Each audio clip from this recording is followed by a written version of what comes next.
Hello,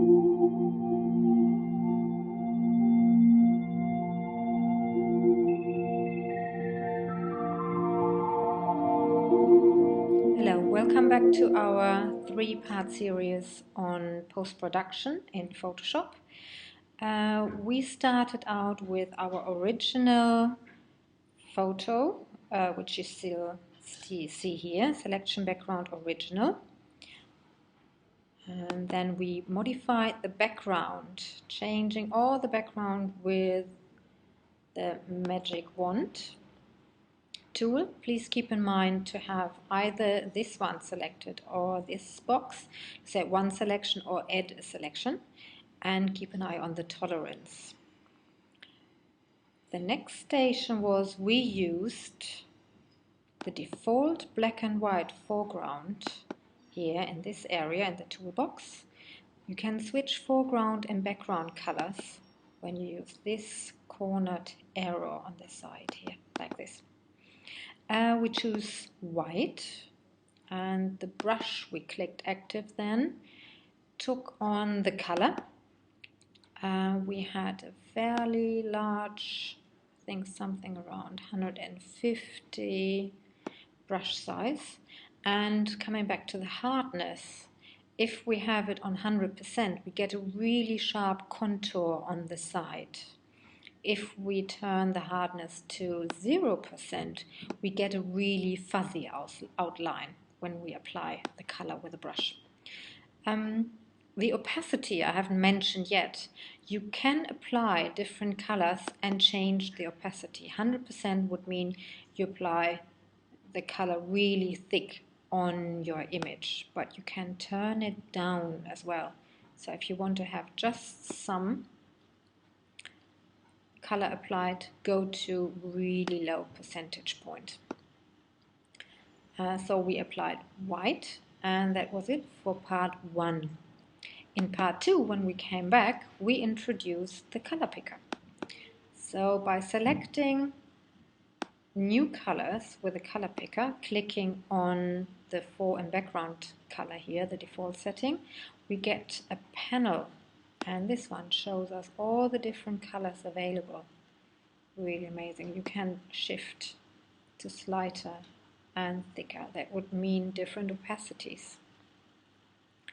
So if we change this, for example, click OK, automatically the color will be applied here. We had green and applied this on our brush and went through all the different stages of clicking on some backgrounds areas here to create a pattern. The next was we went into the area where she's holding the perfume bottle and selected the bottle with our Lasso tool first. That was not very successful, so we went to the magnetic lasso tool and we had the possibility to really, let's zoom in. So we click on plus with the zoom tool and come in closer to our object. We made, that was a bit too much, so zooming back in, back out. So we created an outline here and changed with our adjustments. This time we used color and brightness and contrast to change some areas.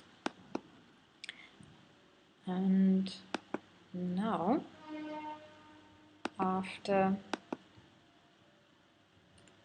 using different tools and adjustments, I'd like to introduce text to you. So the text tool is something which is situated here, so we can click on various type tools and we choose the first one, horizontal type tool. What we get is possibility to start somewhere here. If we click, we see that a blinking line will start where we are starting, will blink where we are starting our text. You can go smaller and larger with the different points here. Let's make it slightly smaller, and our blinking line will become smaller. You can also go and try to find various types, various fonts, and various settings. This one is quite useful. We have a text color available. If we click here, you see again the color picker window will open. So we can go and choose a color. Let's choose a different one, like this. And you see here it won't appear in the background and foreground color, but in our text color box. If we start writing now,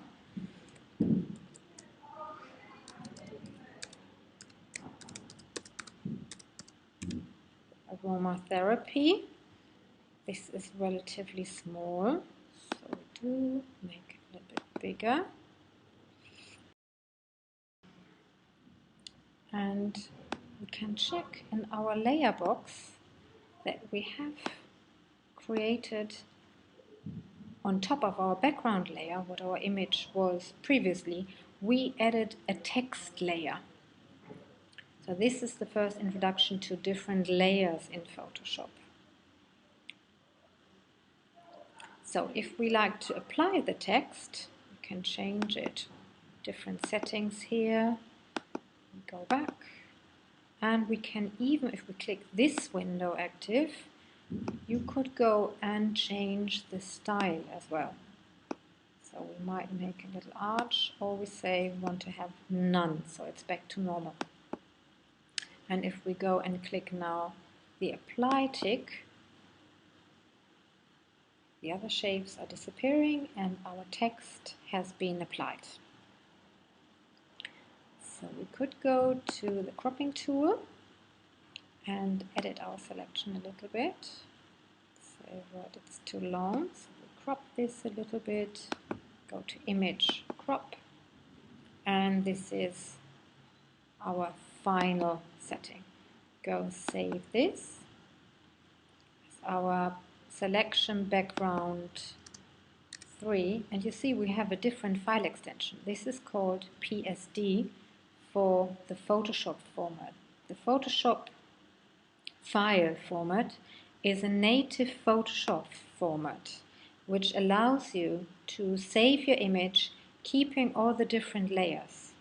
But we like to flatten this image, as we call it, to make it just one dimension, not two layers, just one layer. And you will get to show, it will show you this alarm bells. File must be saved as a copy with this selection. If you are losing your layers, if that's fine, you can say save. And you've saved your selection. And that's it. So that was it, introduction to different tools and adjustments, as well as introducing color with the color picker, with the eyedropper, with the default black and white foreground and background colors, as well as text and the color picker panel for the text. Enjoy creating your own post-production images from your images you took with your digital camera, and I hope we see you all back in class. Thank you. Take care. Bye.